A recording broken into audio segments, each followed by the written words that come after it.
by the end of this video, you're going to be able to create a sky and a sun, and by using the sky texture node. So let's get straight into it. So once you open Blender, move the timeline, and on the top left, you will see this button, and you want to change it to the shader editor mode, and you will get these two nodes. You're probably familiar with these two nodes, and that's good. So first, I'm going to quickly change the color of this cube because I don't like it gray or white. So I'm just going to go to material preview mode, and you can see the color. So I'm going to change it to a bit red, and I think it will look okay like this. Maybe change the roughness. The roughness is how like shiny it is, and I like the cube shiny, so that is good. Now to add the sky or the sun, the sky and sun, to change the shader editor mode to the shader editor type from object to world, because the sky is part of the world. So now I'm going to add a sky texture node, and you'll see it's going to be the first one if you write sky. Now you'll see that you won't be seeing anything because you have to go to rendered viewport mode, and you'll notice that we have a sky. That is so cool. So you will notice that the sun disk is not available. So there are different render engines, and for the sky texture to have a sun that is visible, you need to change Eevee to Cycles, because Eevee doesn't have the sun, but Cycles you can actually see the sun.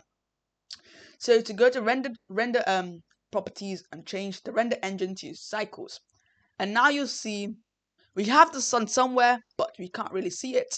So I'm just going to I'm just going to decrease the intensity to 0 so we can see the sun, and you see that the sun is right there. So I'm just going to increase the size of the sun, and that is the sun. So I'm just going to move it down. So I'm going to change the elevation, move it down. I want it to be sunset. You'll see it's going to be sunset right there. Rotation, I'm going to move it down there. And finally, the intensity.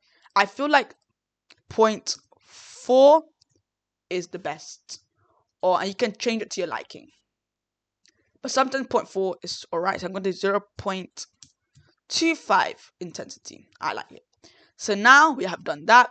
I'm just going to add a plane because I don't want the cube to be floating around like that. I'm going to scale it up and moving down the z-axis and like this. That is good. Now if you want the camera to go to where you're facing in the viewport, if you do Control Alt and numpad 0, the camera will go to where you are. And then I'm going to quickly move the camera by doing Shift and then the button on top of Tab. I don't know what it's called, but you can figure it out.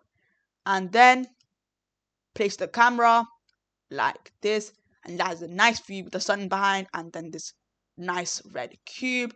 And then you can render this image, and you'll see what results you can get. You can change the sun intensity and sometimes the layers. So you can change the air part, you can see what results you get. The red moon, change the air, the dust, and the ozone.